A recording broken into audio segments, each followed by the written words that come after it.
un coup d'État en préparation en ce moment même contre le PCM Faure Gnassingbé. Moi, je vous le dis, si vous voulez, notez-le.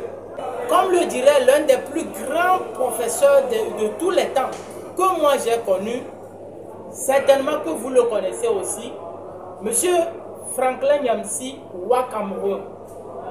Affectueusement, ce monsieur, je l'aime beaucoup, je l'adore. J'aurais même souhaité qu'il soit, ou bien qu'il ait été, soit mon professeur de philosophie ou mon professeur d'histoire-géographie. Parce que c'est quelqu'un, il dit des choses tellement droites et avec des preuves à l'appui.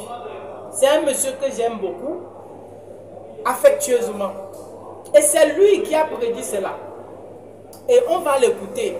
On va écouter. Mais avant de l'écouter, sachez bien que je ne cesse de le répéter. Depuis que Faure Gnassingbé est sous la pression populaire du peuple togolais, depuis que le peuple togolais a décidé de prendre son destin en main et de commencer par traquer M. Faure Gnassingbé, il est sous une diarrhée interminable qui fait qu'il ne fait que répéter des erreurs sur des erreurs. Faure Gnassingbé, en choisissant de se rapprocher ou de se rallier à la Russie, a signé son arrêt de mort. Si vous voulez, notez-le. Si vous voulez, notez-le quelque part. Comme le dit mon professeur Nyamsi Wa Cameroun. La diarrhée que le peuple togolais a déclenchée pour Faure Gnassingbé, c'est une diarrhée qui n'a même pas de semblable.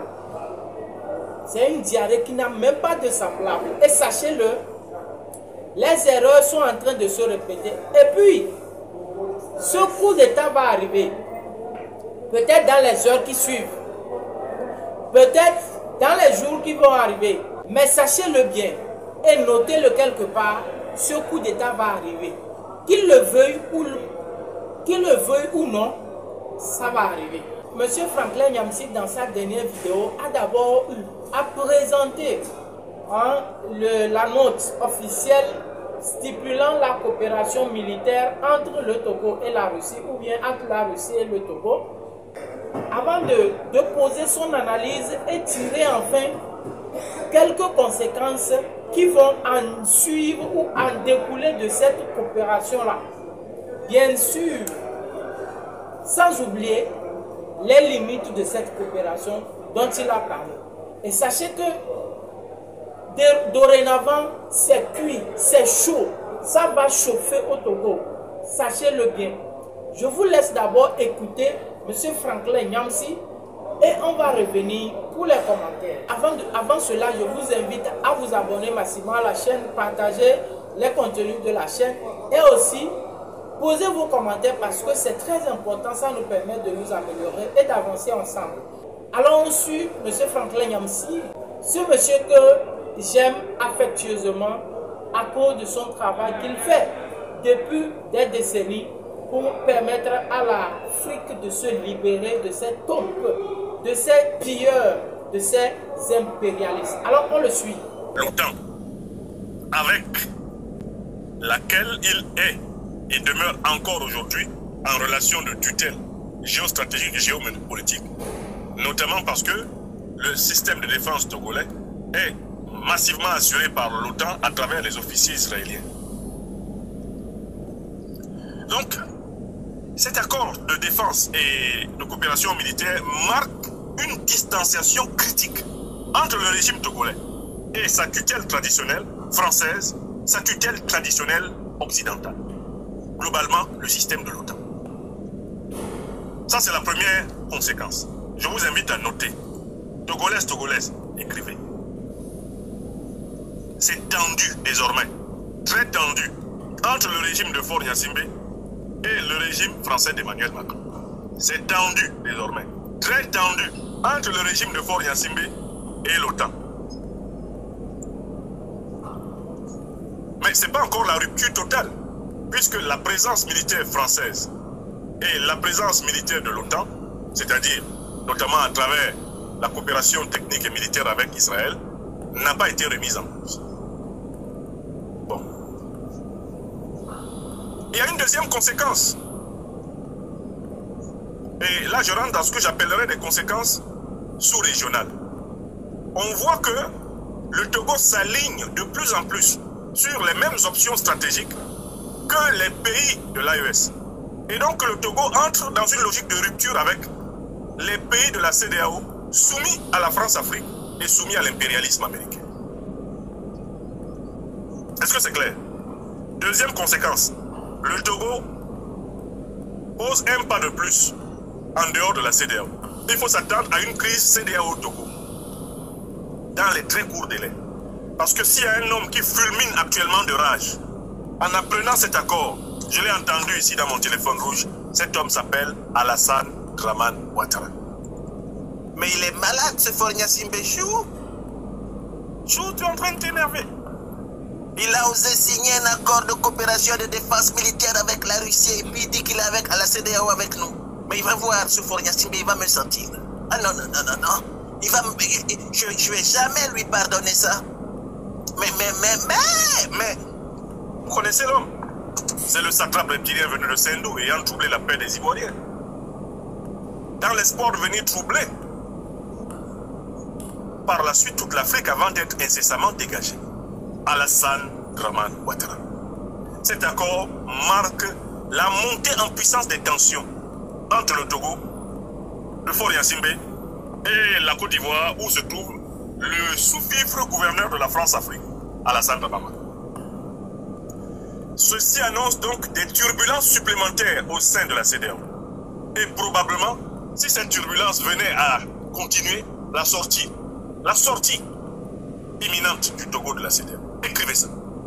Togolaises, Togolais, écrivez les conséquences. Ce qui a commencé là, c'est du Macloclo qui conduit à Maclacla. Une nouvelle déchirure se prépare dans la CEDEAO. La CEDEAO là, il va en rester à peine 3 lambeaux. Avec ce qui a commencé. Mais il y a une troisième conséquence. La troisième conséquence, c'est qu'une mutation tactique et stratégique a commencé au sein de l'armée togolaise elle-même. Puisque l'armée togolaise est une armée qui a été formée, créée par l'armée française. C'est une armée qui est rompue à la coopération avec les forces occidentales. Une nouvelle doctrine donc, de gouvernance, une nouvelle politique de défense est en train donc de se mettre en place au Togo. Puisque le régime de Faure-Gnassingbé se prépare à ne plus dépendre de ses maîtres traditionnels. Il se prépare à vivre en contexte d'hostilité, comme vit aujourd'hui le régime malien du président Assimi Goïta, le régime burkinabé du président Ibrahim Traoré, le régime nigérien du président Abdourahmane Chani.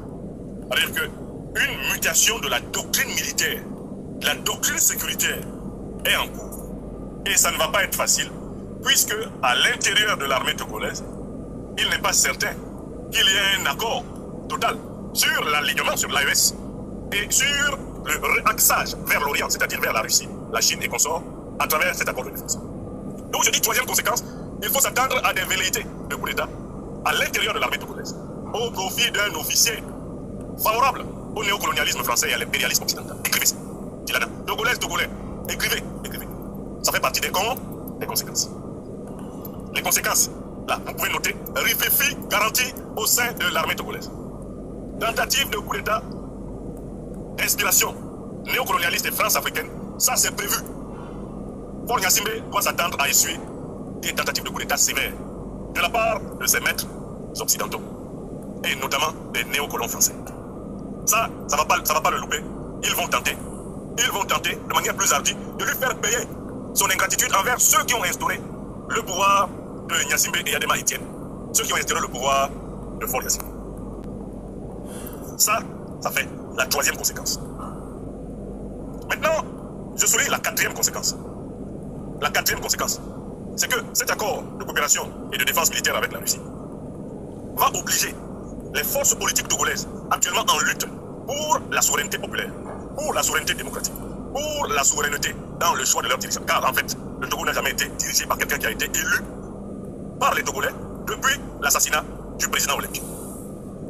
La signature de cet accord pose un problème tactique et stratégique aux forces du changement au Togo. Car les forces du changement, je veux dire l'opposition au régime autocratique, dictatorial, il n'y a aucun doute, c'est une dictature, le régime de Faure Gnassingbé. Mais le régime de Faure Gnassingbé pose un problème extrêmement technique. Et c'est un problème comparable à celui qui a été posé à un moment donné au Tchad par le régime de Mahamat Idriss Déby Itno à l'opposition au Tchad. À savoir qu'en se rapprochant du bloc anti-impérialiste, en se rapprochant du bloc anticolonialiste, le régime tire un peu, pour ainsi dire, le tapis sous les pieds de l'opposition. Et met l'opposition dans une difficulté, qui est une difficulté intéressante. L'opposition va-t-elle s'adosser sur le néocolonialisme français et l'impérialisme occidental pour faire face à Faure Gnassingbé qui désormais va être traité comme un ingrat par ses maîtres occidentaux? Ou l'opposition va-t-elle réussir à demeurer dans l'anticolonialisme, l'anti-impérialisme, tout en se battant pour mettre fin à la dictature de Faure Gnassingbé? Est-ce que vous comprenez? Cet accord de coopération militaire et de défense signé par le régime de Faure Gnassingbé avec la Russie met l'opposition dans une difficulté particulière. Vous avez noté, c'est la quatrième conséquence. Quatrième conséquence. Mise en difficulté de l'opposition. Qui est mise en demeure de choisir entre demeurer dans le bloc panafricaniste, anticolonialiste, anti-impérialiste, où Faure Gnassingbé fait tout pour être admis, alors qu'il n'appartient à l'origine qu'au bloc colonialiste et néocolonialiste.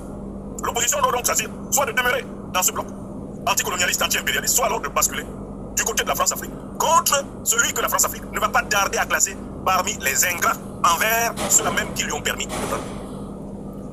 Moi, Nyamsi Cameroun, fils de l'Afrique, fils du Togo, ma fonction en tant qu'intellectuel politique, c'est d'abord de faire comprendre la complexité des situations, de faire comprendre la difficulté des situations, afin que notre peuple ne se trompe pas. Et ainsi, c'est la deuxième et avant-dernière partie de cette conférence qui s'achève. J'ai expliqué les conséquences de cet accord. Maintenant, je vais expliquer ce qui pour moi constitue les limites de cet accord. Quelles sont les limites? Eh bien, mes chers amis, j'espère que vous avez écouté par vous-même et que vous avez mieux compris. Maintenant, je vous attends dans les commentaires. Je vous invite donc à laisser vos avis qui vont aussi certainement nous intéresser et nous permettre de mieux comprendre cette situation qui se passe depuis un bon moment au Togo sur la terre de nos aïeux. J'espère que la fin sera une victoire pour la jeunesse togolaise. J'espère aussi que à la fin, le pouvoir reviendra véritablement au peuple togolais. Merci donc et à très bientôt.